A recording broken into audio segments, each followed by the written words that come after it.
Kung ikaw ay nadimanda at merong ng mga kaso na isinampa sa'yo kahit na yan ay naidakit na or hindi pa naidakit, bakit mo naman bibigyan ng clearance? Iyon ang violation of the rule of law na tinatawag. Klaro-klaro naman eh. Dismayado si Attorney Raul Lambino at ang marami pa sa ating mga kababayan sa naging desisyon ng acting ombudsman na si Dante Vargas na bigyan ng clearance si Department of Justice Secretary Boying Rimulya na isang requirements sa kanyang aplikasyon bilang susunod na ombudsman. May clearance daw po kayo sa ombudsman.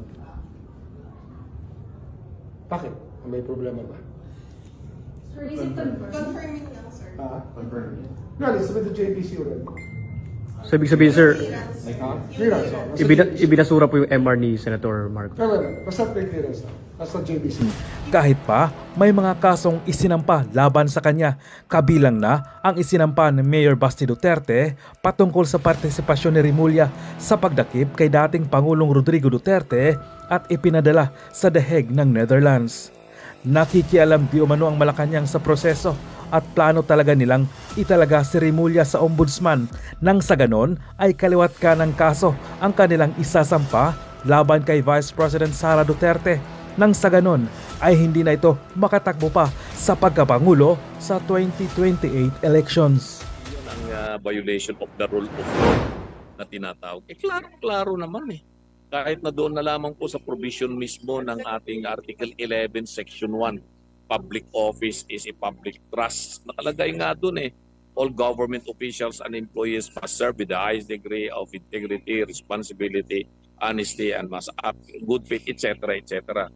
Kung ikaw ay nadimanda at meron ng mga kaso na isinampa sa'yo kahit na yan ay naidakit na or hindi pa naidakit, bakit mo naman bibigyan ng clearance?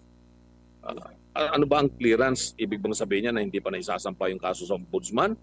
O hindi pa naisasampa ng ombudsman yung kaso sa Sandigan Bayan?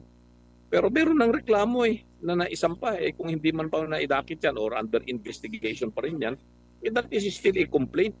It may not yet be considered as an indictment, but it is already a legal case. It's already an actionable case that would warrant na sabihin, meron ka nakapending na kaso dito.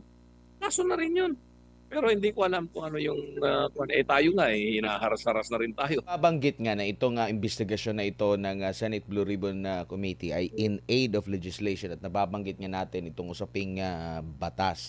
Sa tingin nyo po, ano po kaya ang dapat baguhin or dapat meron tayong batas, no? Napag-uusapan kanina sa pagdinig na tatanggalin na daw dapat tanggalin daw itong mga district na mga DPWH offices. Meron din tayong nababasa mula sa mga netizen, dapat tanggalin na sa mga kongresista yung kanilang, alam mo yung nagiging proponent kasi nailalagay doon kahit hindi niya, well, sinasabi party list siya, pwede siya sa iba't ibang mga lugar, kahit sa iba't ibang mga lugar, pwede siyang maging proponent ng mga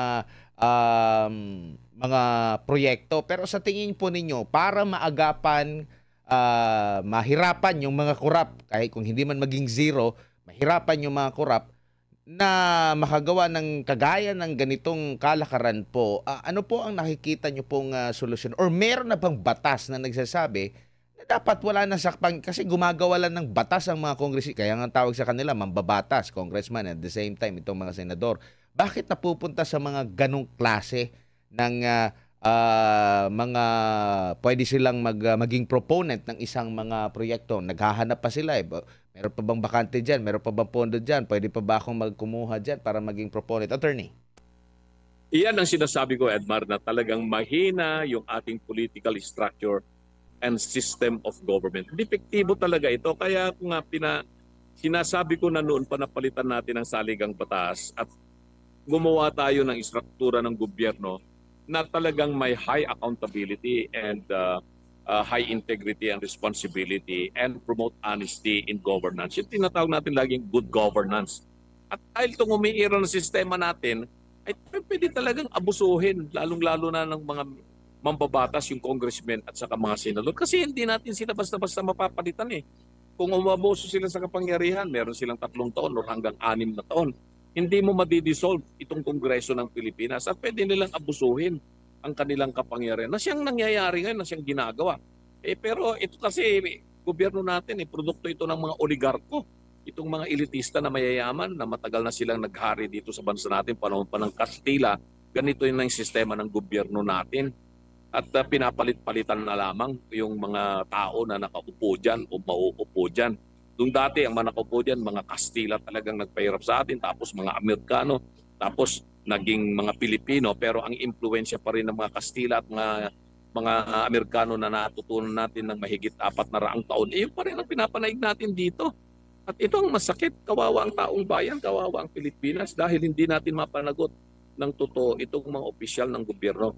Kaya yun ang isa na nakita natin dito na siguro dapat magising na ang ating mamamayang Pilipino na palitan talaga ang sistema ng gobyerno na umiiral. Ngayon, kung hindi natin mapapalitan to, may mga batas na pwede nating palitan. Yung nagsasabi na kailangan ibalik yung death penalty dito sa mga tao na involved sa corruption. Ako, pabor ako dyan sa mga sinasabi nila na ibalik yung death penalty. No? Yung isa pa dyan ay yung mga provision po ng ating mga auditing or accounting.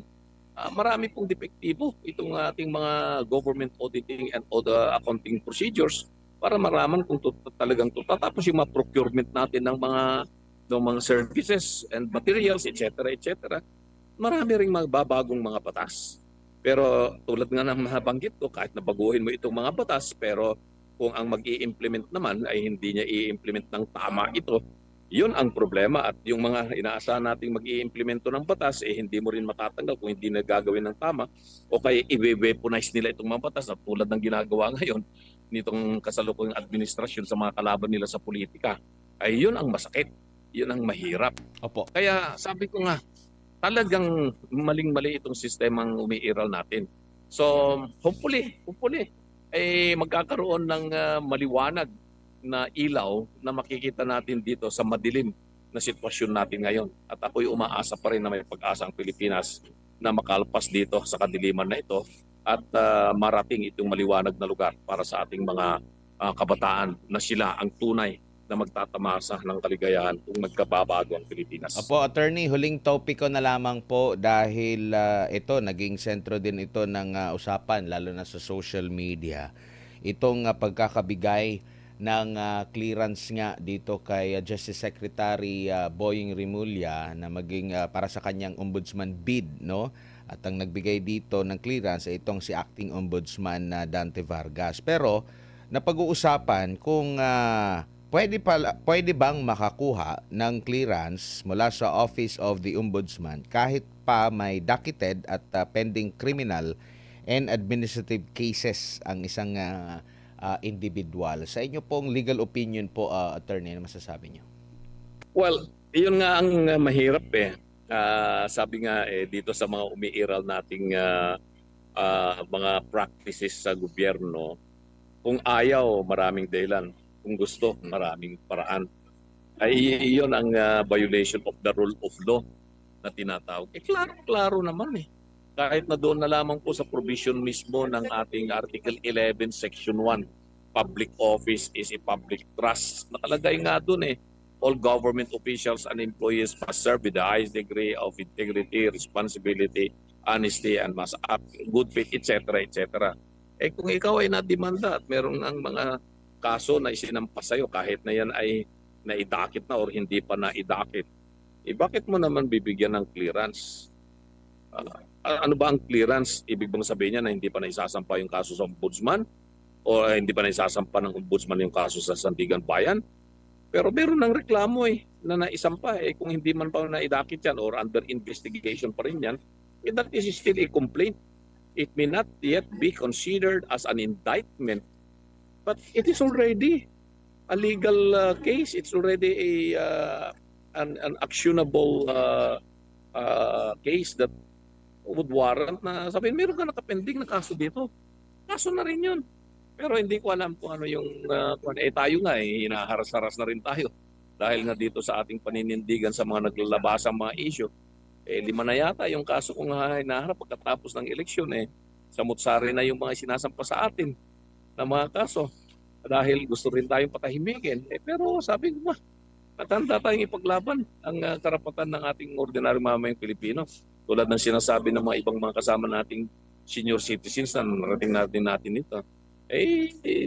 Obligasyon natin bilang mamamayang Pilipino na isabihin ang katotohanan, ano man ang magiging consequences nito. Kung tayo ngayon ay kanilang ginigipit, sinasampan at tinatakot ng ganito, harapin natin kung talagang gusto natin ng tunay na pagbabago. At ako ay saludong-saludo dito kay Master Sergeant Orly Guseta doon sa sinabi niya, hindi ko kailangan ang proteksyon ng Senado.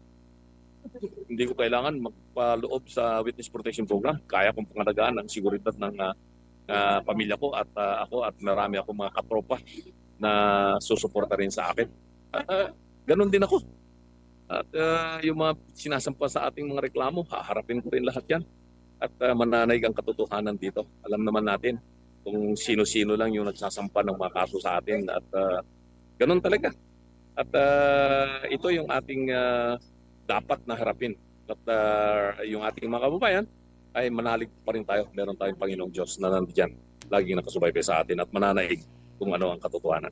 Pag-aresto ni President Duterte, hindi siya dapat dalhin sa airport, dalhin sa aeroplano, papunta sa Hague, Netherlands. Under the Rome Statute, kailangan muna pupunta sa nearest court. Saan ba siya nahuli?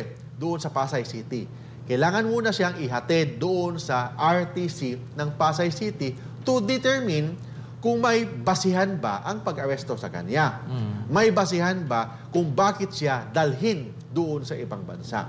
In fact, nung pag-aresto sa kanya, he can avail interim relief already. Yung may example, mga bail, mga ganun, doon sa court ng Pilipinas. Pwede bang i-override ng ICC yung sovereignty ng Pilipinas, ang bansa? Hindi niya pwedeng i-override. In fact, sabi ng under the principle of complementarity, the ICC can only intervene if we have no working courts, we have no working Department of Justice.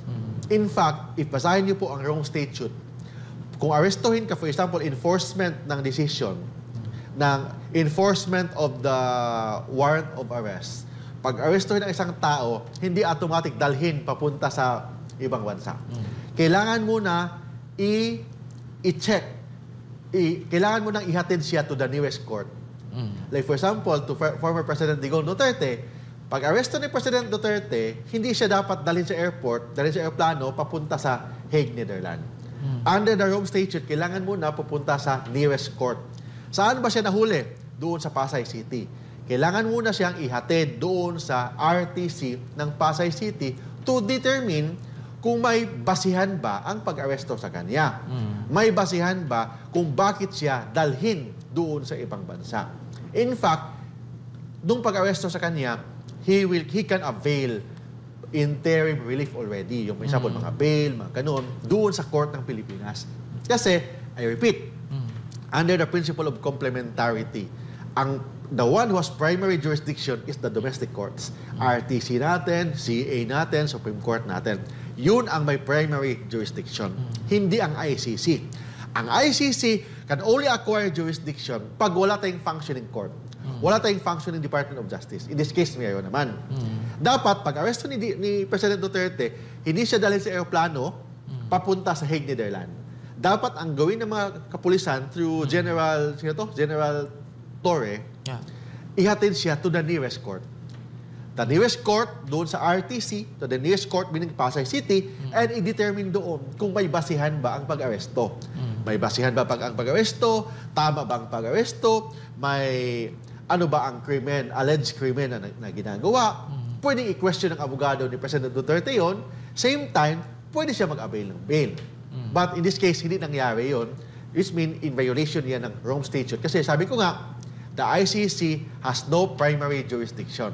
May primary jurisdiction ang domestic court, meaning Philippine courts ang may primary jurisdiction. Ang ICC can only acquire jurisdiction pag wala tayong working domestic courts, wala tayong working or functioning Department of Justice. In this case, sa Pilipinas, mayroon naman. So therefore, kailangan dapat ihatid mo na siya sa domestic court, meaning the nearest court, the RTC, para tingnan kung may basihan ba ang pag-aresto sa kanya, may basihan ba ang pagpahatid sa kanya papunta sa ibang bansa. Yeah. Sa nakikita po natin, Attorney Mark, yun nga, may cooperation nga sa gobyerno natin yung pagkakadakip kay dating Pangulo Duterte sa The Hague. Pero pwede ba hadlangan ng ating bansa sana yung mga hakbang na ginawa ng ICC? Paano hadangan kung sila mismo ang nag-cooperate?